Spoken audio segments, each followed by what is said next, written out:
In my Master's of Educational Technology class at Michigan State, we were asked to learn something, could have been anything, using only forums and YouTube instructional videos. And so what I chose to do was learn how to code HTML and CSS. So I want to kind of explain why I wanted to do that.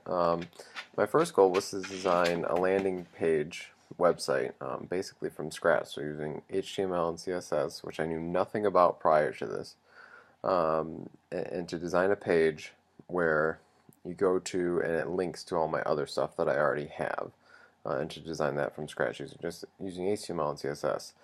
But also, and maybe more importantly, I wanted to understand HTML and CSS in order to modify my current websites.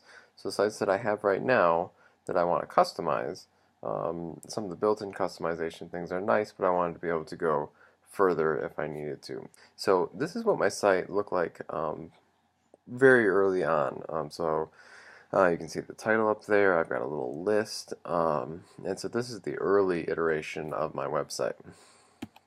This is the code behind that. This is pretty much all of it. But you can see that simple site takes roughly 40 lines of code. And this probably isn't, could be coded a little bit nicer and stuff. And this is just the HTML document. This is not the CSS, the styling of the document. You can see here is another iteration of it where I start to add some more color to it. You can see over here on the left that those underclass pages and me are actually linked, and so things are getting more complex.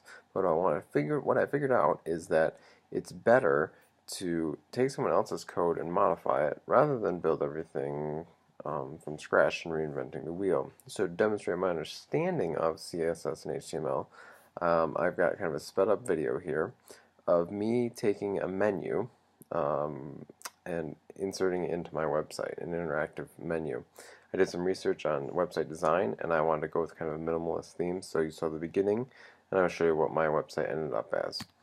So as you can see here, what I've done is I've copied all the code from this template. On the left, the bottom two files are code that I found on the internet.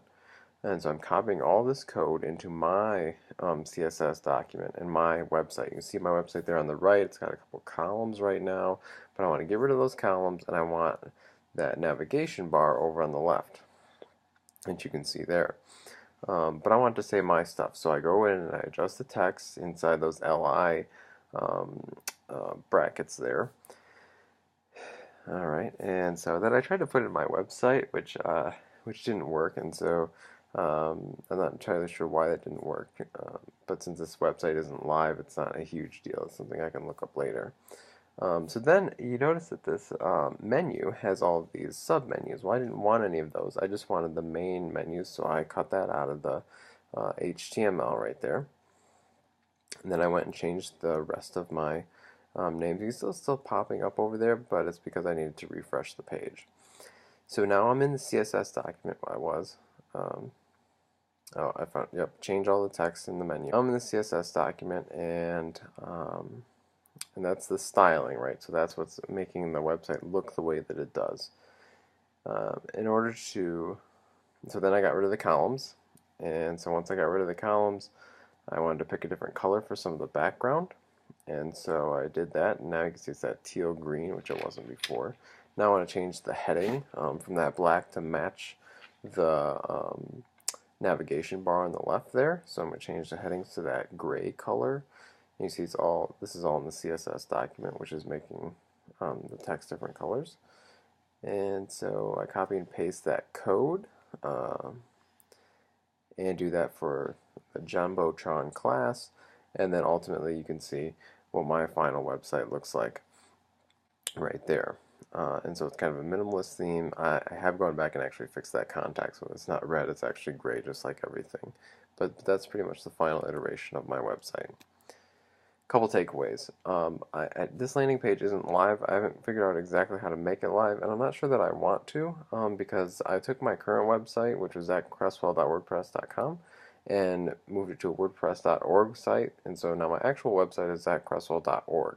And that gives me the ability to edit all of the CSS inside of my previous blog.